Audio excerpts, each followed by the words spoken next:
stars to shine. Perhaps creation longs to have the words to sing, but this joy is mine. With 1,000 hallelujahs, we magnify your name. You alone deserve the glory, the honor and the praise. Lord Jesus, this song is forever yours. 1,000 hallelujahs, 1,000 more. Who else would die for our redemption? Whose resurrection means our rise. There isn't time enough to sing of all you've done, but I have eternity to tonight. With 1,000 hallelujahs, we magnify your name. You alone deserve the glory, the honor and the praise. Lord Jesus, this song is forever yours.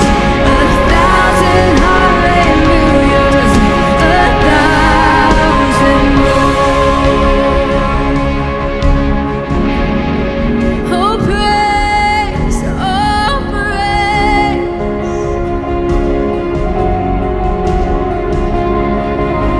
Praise to the Lord, to the Lamb, to the King of heaven. Praise, for he rose, now he reigns. We will sing forever. Praise to the Lord, to the Lamb, to the King of heaven. Praise, for he rose, now he reigns. We will sing forever. With 1,000 hallelujahs, we magnify your name. You alone deserve the glory, the honor and the praise. Lord Jesus, this song is forever yours. 1,000 hallelujahs, 1,000 more. Praise Jesus, to the Lord, to the Lamb, to the King of heaven. Praise to the Lord, to the Lamb, to the King of heaven. Praise, for he rose, now he reigns. We will sing forever. With 1,000 hallelujahs, we magnify your name. You alone deserve the glory, the honor and the praise. Lord Jesus, this song is forever yours. 1,000 hallelujahs, 1,000 more. We lift your name.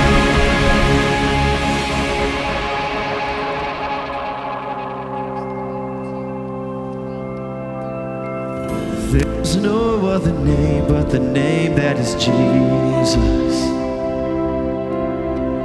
He who was and still is and will be through it all. between all the things unseen and this reckoning. I know I will never be alone, 'cause we know. I know I will never be alone. I see another in the fire, standing next to me. There'll be another in the waters, holding back the seas. And should I ever need reminding how good you've been to me, I'll count the joy come every battle, 'cause I know that's where you'll be. And I can see the light in the darkness, as the darkness bows to it. I can hear the roar in the heavens, as the space between resting. I can feel the ground shake beneath us, as the prison walls cave in. 'Cause nothing stands between us, nothing stands between. There'll be another in the fire, standing next to me. There'll be another in the waters, holding back the seas. And should I ever need reminding how good you've been to me, I count the joy come every battle, 'cause I know that's where you'll be. I count the joy come every battle, 'cause I know that's where you'll be. I count the joy come every battle, 'cause I know that's where you'll be. I count the joy come every battle, 'cause I know that's where you'll be. I count the joy come every battle, 'cause I know that's where you'll be. Come on, church, let's lift him up and praise. Amen. Father, we love you so much, and we're so thankful for this time together to be gathered in this house or watching at home online, wherever we may be, just pouring out our hearts to you, just giving you all of our worship and praise, because you are worthy and you are deserving of it. No matter what life is throwing at us right now, what we're facing, what we face outside this place, Father, we know that you are bigger than these things, that we can just rest in the fact knowing that you have us, that you love us, and that you got our backs. So Lord, as this day continues and we dive into another character today, we just pray for Kyle as he comes up and gives us the word. Just speak through him today. Speak to us. Do a work in us that only you can do. You have our hearts. You have our full attention. So just come in and take over as we surrender to you this morning. We love you so much, and we pray all this in your name. Amen. You guys can be seated.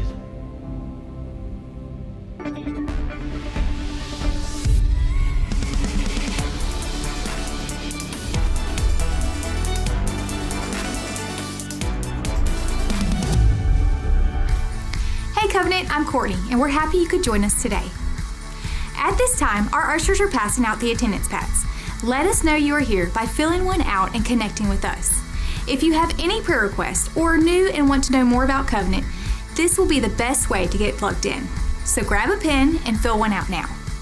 You can also send an email to info@covenantdothan.org if you would like to sign up for our digital newsletter or our weekly letter from the pastor. This is a great way to learn about what's coming up and how to serve and stay connected. Last chance to get signed up for our Legacy Retreat. We invite all 6th through 12th grade girls to join us for this retreat on May 5th and 6th. This will be an incredible time of worship, fun, and fellowship while focusing on names, stories, and legacies left behind by the women who came before you and the one you are crafting as your own. The cost is $75, and you can visit our website to get signed up today. Join us this Thursday, May 4th at 11:45 a.m. in the Fellowship Hall for a special luncheon as we recognize the National Day of Prayer and come together to pray for our church, community, nation, and its people. Let us unite in faith and stand in solidarity as we seek God's guidance and blessings. The cost is $12, and you can visit our website at covenantdothan.org to get signed up today. The deadline is tomorrow, so don't miss out, and we will see you there. Generosity is Christ-like. When we give, we are like Jesus, who gave and gives everything for the world. We are using what God has given us to share the good news of Jesus by serving others. If you are here today and would like to give, we have a kiosk in the lobby and offering buckets placed by the doors. If you prefer to give online, visit our website, covenantdothan.org/give, to see how you can partner with us today. We're glad to have you with us for worship.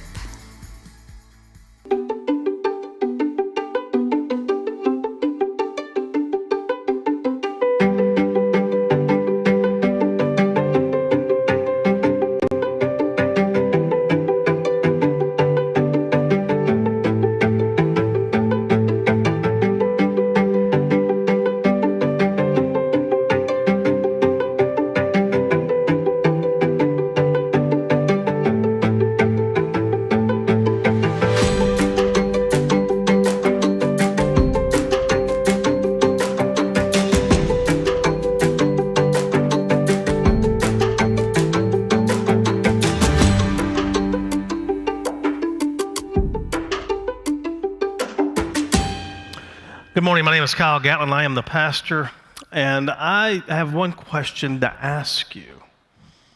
Can one decision change everything? Can one decision change everything? Well, the short answer is yes. Let's go home, right? No.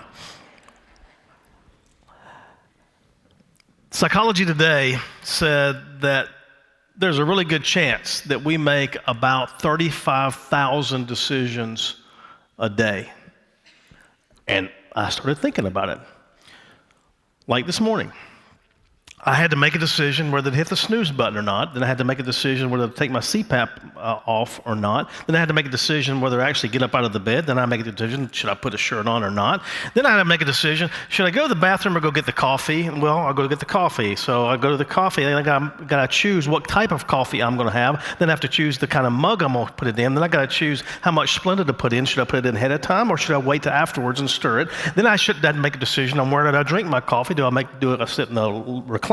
Do I sit at the bar? Do I sit on the couch? Do I go outside? I had to make that decision. Then I'd make the decision, am I going to read first? Am I going to drink first? Am I going to blow on the coffee to cool it off? All, 15 to 20 decisions in less than a minute. That's a lot of decisions. So I can see 35,000 decisions a day maybe in the realm of possibility. That's not the type of decisions that I think we ought to talk about. Right? Because some people can be tempted to think every decision that I make, ask God for it. Like, God, should I take a step here, a step here? No, we're not talking about that.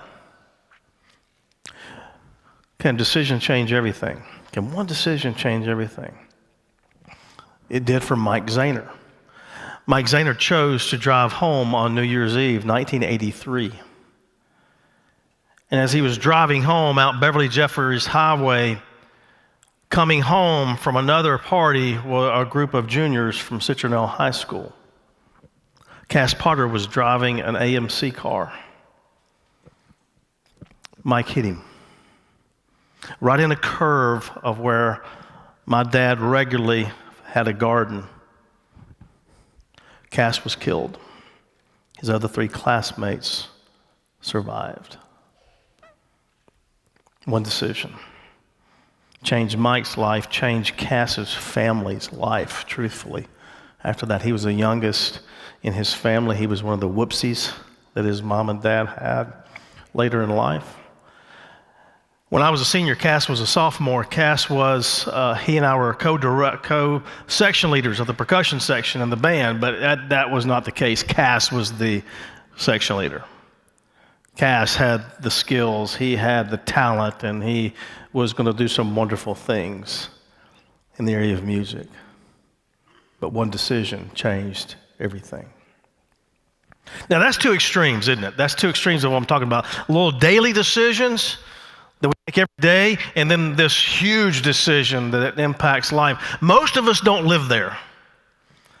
Most of us live somewhere not in the extremes, and that's sort of where I want to land today, right? Like the decision that I made to join Farmhouse Fraternity at Auburn University in 1983. That decision changed everything. That altered for the rest of my life who my friends were, who my best friend was, who I had accountability with for the rest of my life. And literally what time is it? 10 o'clock? So 27 hours ago in Houston, Texas, I ate breakfast with Bo and Chuck. Chuck was a pledge brother, then Bo came in the year after. We all lived in the fraternity house together. 1983. 2023. That decision changed my life. When I made the decision to go to graduate school in Kentucky, that decision changed my life. It changed it on a personal level and changed it on a professional level. And I will admit to you, that decision to go to that grad school played a lot into the fact of where I'm headed next in my ordained ministry. That one decision. Our character today that we're talking about is Daniel. Daniel is one of those crazy people because we believe, we think back to that one story we've heard about Daniel that we'll get to. We think that's crazy that Daniel survived that one thing that we remember about his life. But there's a lot more to Daniel than that. And I make the case today that Daniel made one decision that altered his life, that changed his life, that changed everything for him. Let me take you back. Daniel was in Jerusalem. He was an Israelite. He was a Hebrew. People of Babylon came, and this was actually prophesied that Israel would be taken over by Babylon. Babylon came in there, just wiped them out. And then the leaders of Babylon, particularly King Nebuchadnezzar, had made the decision, hey, if there's anybody good looking, that's smart, good health, let's take them from Israel back to Babylon. Okay? So all he took was Auburn graduates. So he got all these guys from Israel, left everybody that was average or below average, seriously. Just left them there. We're going to take back the smartest, the wisest, good-looking, good, healthy guys.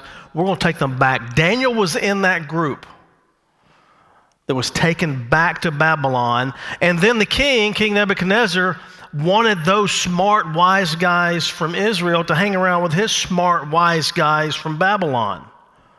He lumped them all together, right? And it was in the midst of this group of people.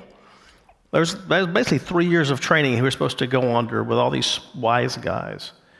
It was in the midst of this time that Daniel made a decision that changed everything. Isn't it crazy that one decision can change everything? It's a crazy thought, but it's a thought that I think is crazy enough for us to buy into and for us to say, yeah, I need to be the crazy person that makes that decision that can change everything. What was Daniel's decision? Well, when those guys were meeting together, they were living together, they were doing everything together, which meant we're going to eat together. And the king's, the king had a special place for these people to eat, and they had special food. But Daniel came from a place that did not eat these type of foods. Daniel ate only kosher foods. Now, I think there's a lot of reasons that why God chose to set aside certain foods to eat. I think primarily it was for protection for his people with these dietary rules, but people can debate that all along, but I think that was a big part of it. Anyway, so all these foods that Daniel could not eat were being served. And Daniel made a decision, I'm not going to eat those. Because here's what he said. Daniel made up his mind that he would not defile himself with the king's choice food or with the wine which he drank. This was a very conscious decision not to eat the food that all the other wise guys were eating. I'm not going to eat any of that. And what was left when you take out all the non-kosher foods was basically vegetables and water. So that's what he chose to have. This was not just a dietary decision. This was not just a dietary decision. This was something that Daniel determined in his heart. So here's the deal. When Daniel got into Babylon, the first thing they did was change their names. They changed the Hebrews' names, right? So Daniel comes in, Hebrew name. Hananiah, Mishael, Azariah, all Hebrew names. And you're going, who is Hananiah, Mishael, and Azariah? Aren't they on the Smurfs? I think they're on the Smurfs. But no, that's Shadrach, Meshach, and Abednego. We know those names. We know their Babylonian names. We don't remember their Hebrew names. But here's the deal with Daniel. You can take the man out of Jerusalem, but you can't take Jerusalem out of the man. And that's why we find that Daniel was a captive, but he was not a prisoner. Daniel was a captive, but he was not a prisoner. Yeah, it's true. Daniel was not going to be able to worship like he had been worshiping. I mean, he lived where there was a temple, right? He had all the trappings in Israel and all the rules and regulations of how to worship, and he knew how to do all that, and that's, boom, he's transplanted. No temple. No temple. So he knew he couldn't do that anymore, but I want you to understand that worship is simply a reflection of what's in our heart. And Daniel quickly learned that God is not tied to a place. That God is not tied to that temple back there that he would never go back to. And he knew he would never go back there. And for us who are New Testament Christians, we understand, what is the temple today? The temple is our body. And we worship God and honor God with all that we are. Daniel determined that he was not going to be a prisoner. You know what a prisoner is? A person who is or feels confined or trapped in a situation. That's what a prisoner is. A person who is confined or feels trapped in a situation. He made that decision. I am not going to be a prisoner. Am I going to be a captive? Yeah. Am I never going to return home? Yeah. Am I a prisoner? No. No, I'm not. Daniel was determined that he was going to live a life that honored God and not just in the food he ate.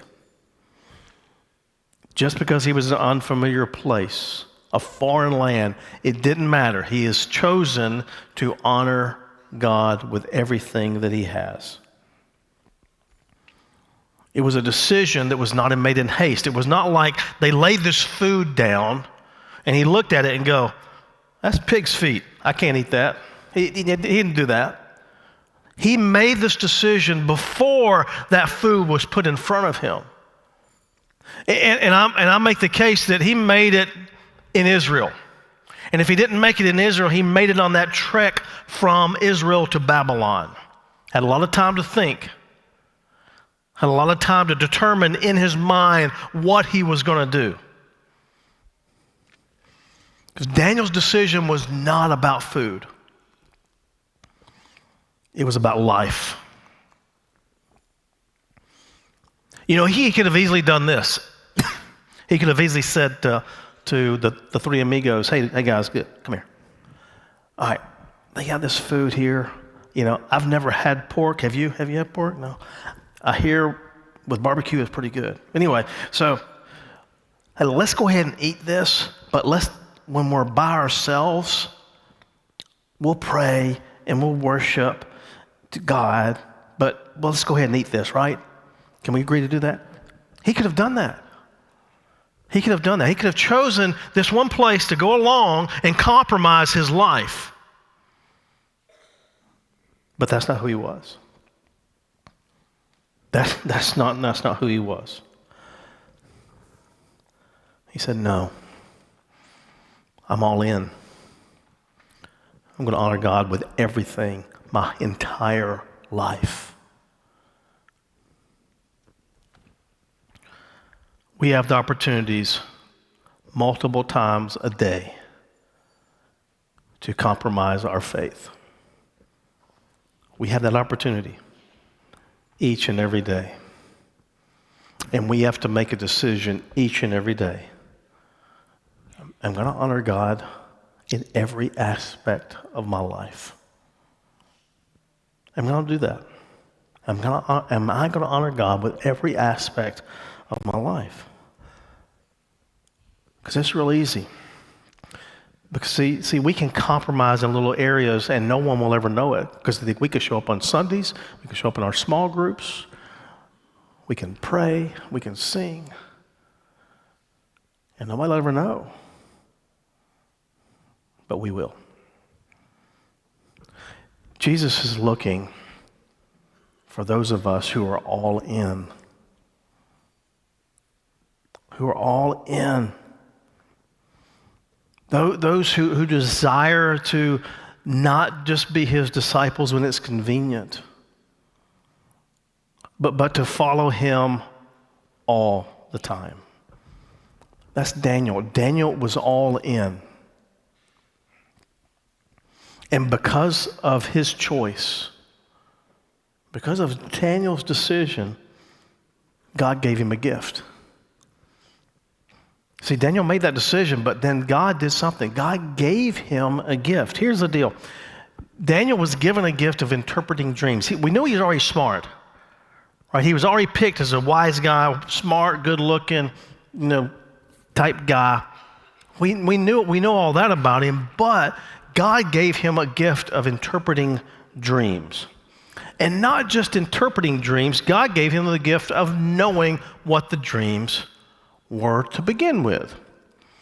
And we get this from, again, Nebuchadnezzar. Nebuchadnezzar had a dream. It troubled him. He called all of his wise guys together and said, hey, listen, I had this dream. And it sort of floored me. And I really need you guys to tell me what this dream means. But here's the caveat, dudes. I want you to tell me what my dream is and then tell me the interpretation of it. And of course, all the wise guys are going like, why don't you just tell us your dream, then we'll tell you the interpretation. Well, Nebuchadnezzar wasn't born yesterday because he knows that people that are employed by the king tend to say yes and say things that are favorable to the king. We've seen a lot of countries get in trouble with that in the past, right? So they said, just tell us the dream. Nebuchadnezzar said, no. You guys are the smart guys. Tell me what my dream is and interpret my dream. And if you can't, what good are you? And I'll just kill you. Well, that went real well with a group of people. Daniel hears about it. He huddles his three amigos up again and says, la, la, la, la, la. No, he didn't say that. He said, guys, I want you to come here. We got to pray about this because the king's getting ready to kill all of us. We're lumped in with these guys. We're in this all the way now. We're now wise guys for the king. And he wants this dream and he wants it interpreted. They got together. All four of them pray together. And then Daniel says this, verse 24, chapter 2. Therefore Daniel went to Arioch, whom the king had appointed to destroy the wise men of Babylon, he went and spoke to him as follows: "Do not destroy the wise men of Babylon. Take me into the king's presence, and I will declare the interpretation to the king." Short story, he did. He went there and told the king, hey, listen, Nebuchadnezzar, hey, this country, this nation of Babylon, it's going to go away. Now, you're good, but the nation of Babylon is going to go away. So God gave him this awesome gift of being able to not only know an interpretation, but actually know the dream. Now, if you know anything about how kings treat people who are under them, normally the king shoots the messenger. When somebody tells him something he doesn't want to do, doesn't want to hear, he just kills the messenger. So God protected, he gave this gift to Daniel, but then he protected him as Daniel exercised this gift. And he even protected him one other time. And one other time because down the road, Nebuchadnezzar had another dream and didn't know what it meant. This time he actually brought Daniel in and said, hey, here's my dream, what does it mean? And Daniel's news wasn't so good this time because Daniel said, King, here's the deal. For 7 years, you're going to go bat crazy. I mean, you're going to go off the rails. You're going to be one of those guys that walks around and talks to himself and is oblivious to the world around him. That's who you're going to be. Oh, by the way, you eat grass for 7 years too. And obviously, if I was Nebuchadnezzar and I was king, I would go, I wouldn't like that. I would have done away with Daniel then. But again, God had gifted him this, and then God protected him. So Nebuchadnezzar took the news. He did his 7 years of craziness, came back, and then we moved to another period of time. Daniel is older. There's a new king. Nebuchadnezzar has now died. And it appears that Daniel has not exercised his gift of interpreting dreams for a while because this new king, Belshazzar, has something special happen to him. Belshazzar's in a room, all of a sudden sees a hand, literal hand, writing words on a wall. Okay? That happens to all of us, right? You see a hand just out of the pier writing on a wall. And it sort of freaked the king out, freaked Belshazzar out. And of course, all of his wise guys go, I don't know. I've never seen anything like this. I don't know what those words mean. And then the queen jumps in and says this: there's a man in your kingdom in whom is the spirit of the holy gods. And in the days of your father, illumination, insight, and wisdom like the wisdom of the gods were found in him. And King Nebuchadnezzar, your father the king, appointed him chief of the magicians, conjurers, Chaldeans, and diviners. This was because an extraordinary spirit, knowledge, and insight, interpretation of dreams, explanation of enigmas, and solving of difficult problems were found in this Daniel, whom the king named Belteshazzar. Let Daniel now be summoned, and he will declare the interpretation. Did y'all catch? The queen knew about Daniel. The queen knew about Daniel. Yeah, she remembered that he did dreams, but no, did you catch everything else? You see, Daniel had made the decision. He was not going to be a prisoner. He was going to be captive, but he was not going to be a prisoner. He made that one decision. I'm not going to defile myself. I made that decision. And he lived it. And he continued to live it out. She said he had an extraordinary spirit. He had an extraordinary. She saw it.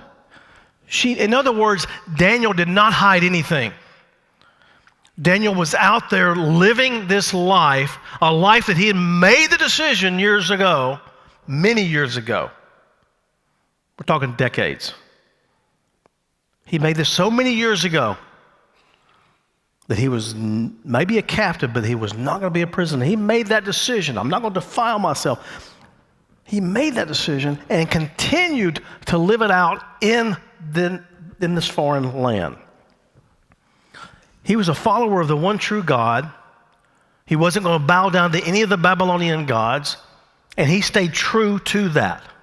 That one decision that he had made, he continued to live out. The queen noticed. The queen knew. And here's something I want to remind you of. If you're a crazy person, it will be noticed. If you're a crazy person, it's going to be noticed. You can't conceal crazy. And guess what? That's what the world needs. The world needs to see people with an extraordinary spirit that have made a decision to honor God, to not be held prisoner by anything in their life.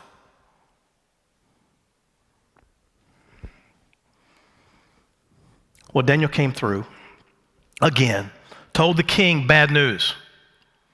King let him live again, but the bad news for the king was Daniel said, hey dude, here's the deal. Your reign is about to end. In fact, the whole Babylonian Empire is going to crush, and shortly it did. So the Medes and Persians come along. They are now ruling, and they're in charge of Babylon. That's the new government. They got new people in charge. The leadership changed. The government changed.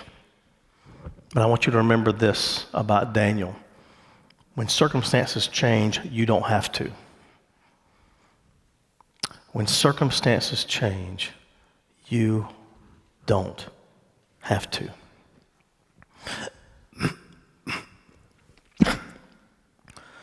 Daniel kept on being who he was.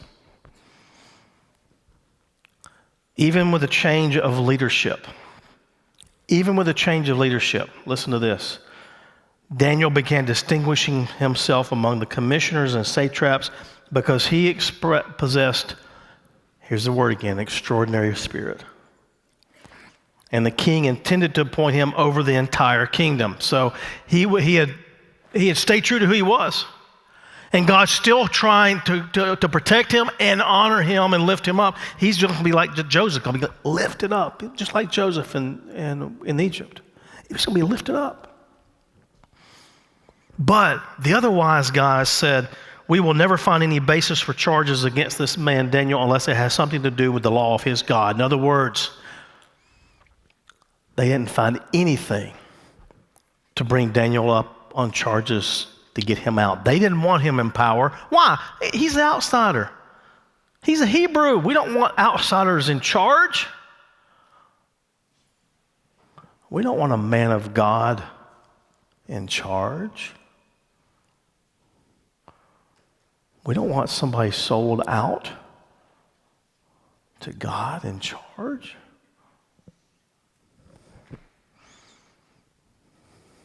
So they went to the king. They went to Darius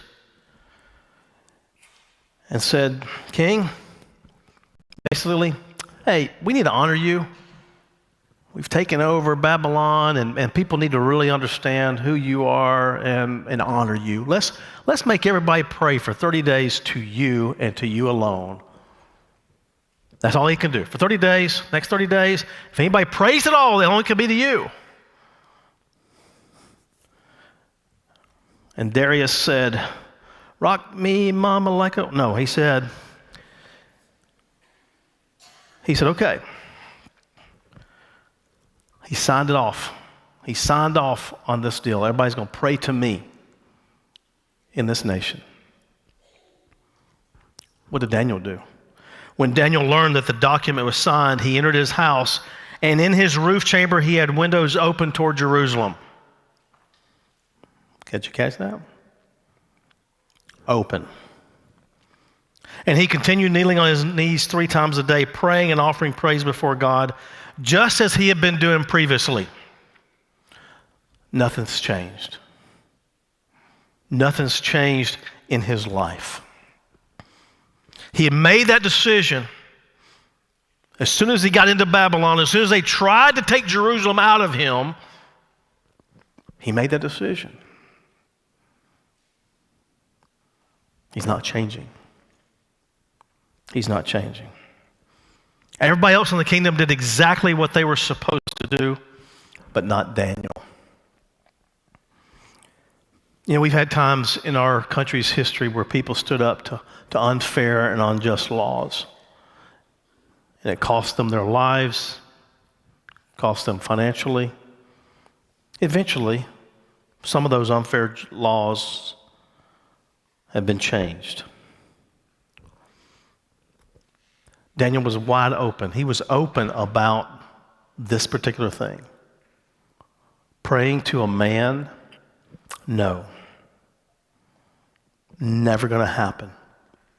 And I'm not going to hide the fact that I will never pray to a man, that I'm only praying to God. Windows were open. Everybody could see him. He had not changed who he was. He had not changed who he was. And those wise guys, of course, were waiting on him to do this. Why? Because he'd always done it. They knew exactly what was going on.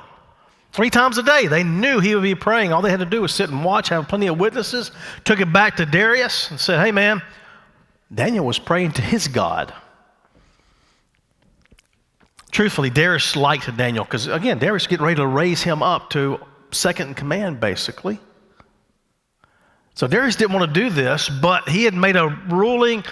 He had put it in writing. He couldn't go back on it.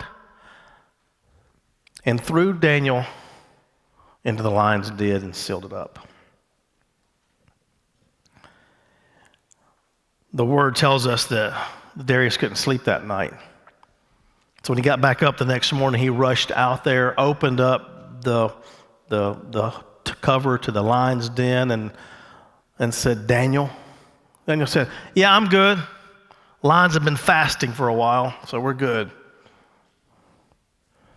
Darius pulled him up, and all the other guys that tried to get Daniel killed, he threw them in there, and the lions broke their fast. Right? See, Daniel made a decision to acknowledge God in everything, in all areas of his life. Made that decision early on, and it was brought to light just on the dietary restrictions. But that decision would influence the rest of his life. He couldn't get away from it. And God honored his life because he had honored God. When circumstances change, you don't have to. When circumstances change, you don't have to. Things will start changing for us. They'll start trending the wrong way, in a way that we don't desire. Life's going to get a little more difficult. Your family's going to make decisions that you don't agree with. You'll get a new boss. You'll get fired.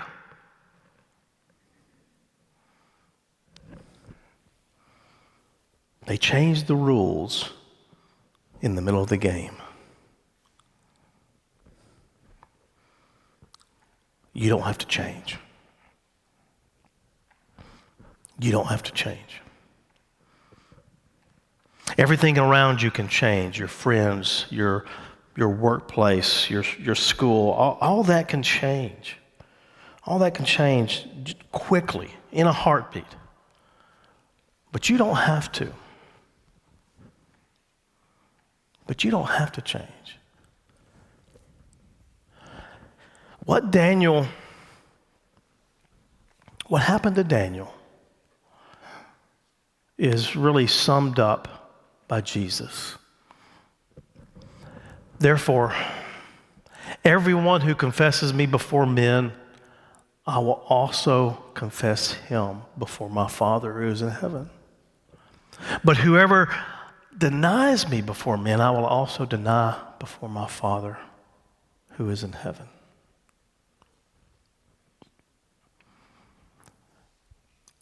Things change, but you don't have to. One decision can change everything. I don't know if you realize it, but when you read the rest of the story, King Darius, he declared, basically said, God is God. He made that declaration to worship Daniel's God. He told his people that. And I don't know the rest of the story, what happened to all those people. Don't even know what happened to Darius. But that decision that Daniel made, it changed his life. It changed everything for him. Because he chose not to be a prisoner. And he chose never to change. I'm not going to change no matter my circumstances. And as he confessed God, God honored him. What decision will you make? If you've not made a decision, then you have made a decision, if you get my drift. One decision can change everything. What will that be? As the band comes forward, they're going to be leading us in one more song today. And the decision that you make to sell out your whole life to God is one that can change everything. You make a decision. You're making a decision one way or the other. Let's today make a decision that can change everything. As we stand in worship, know that the kneeling rails are open. If you need just a time to get away from your pew for a little bit, kneeling rails are open as we worship. Would you please stand?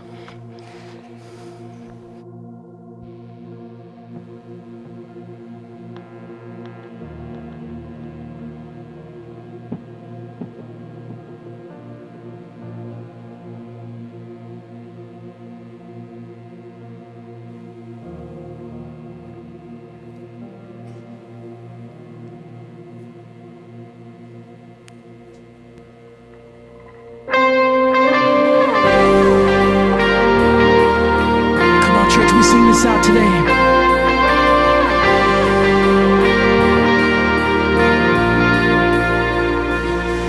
The weapon may be formed, but it won't prosper. When the darkness falls, it won't prevail. 'Cause the God I serve knows only how to triumph. My God will never fail. Yes, my God will never fail. I'm gonna see a victory. I'm gonna see a victory. For the battle belongs to you, Lord. I'm gonna see a victory. I'm gonna see a victory. For the battle belongs to you, Lord.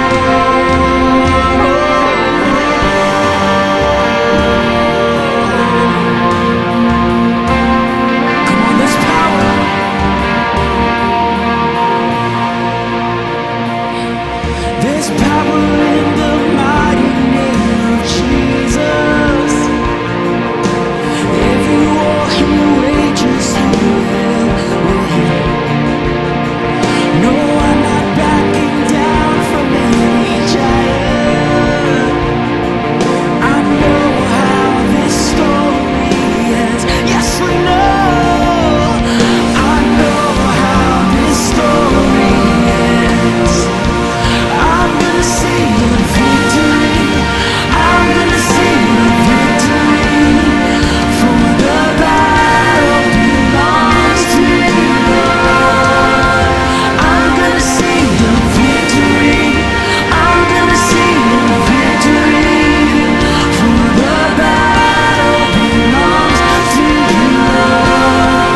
this morning, and we lift his name in the name of Jesus.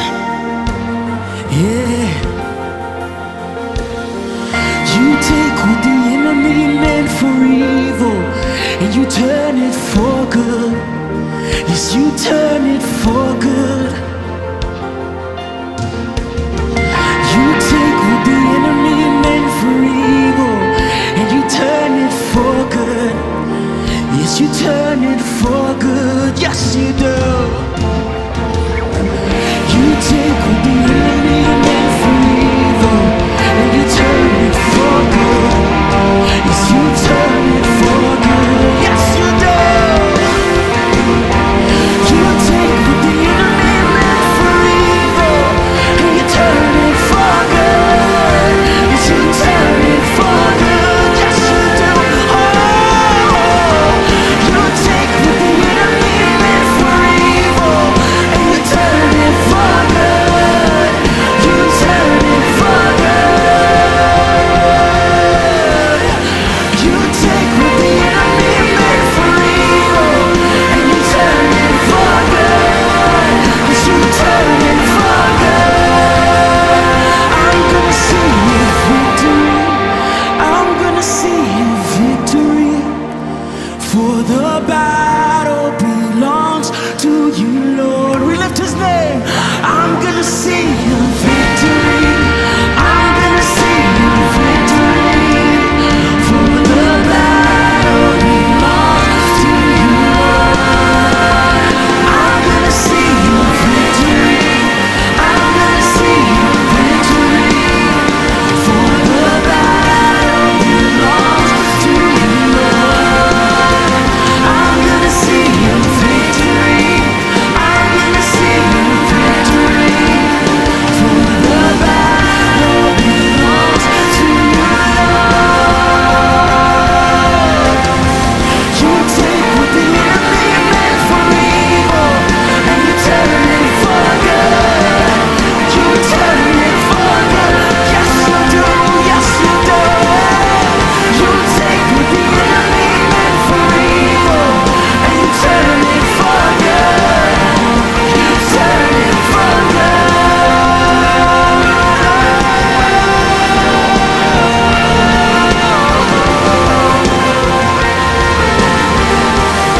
Yes, you turn it for good. Amen, church. We lift him up in praise. Amen.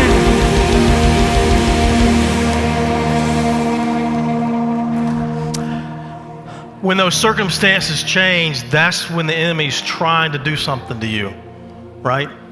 When those circumstances change, the enemy's trying to do it for evil. But if you make that decision, the decision that changes everything, it's going to turn out for good. I hope that you make that big decision that can change everything. I ask you to go in peace. Hey, I'm going to be at Pray Dothan this afternoon at 5 o'clock across the street. I hope that you'll join me, 5 o'clock, Pray Dothan. We do this every fifth Sunday night, and hope you'll join me today at 5 o'clock across the street. Have a great week.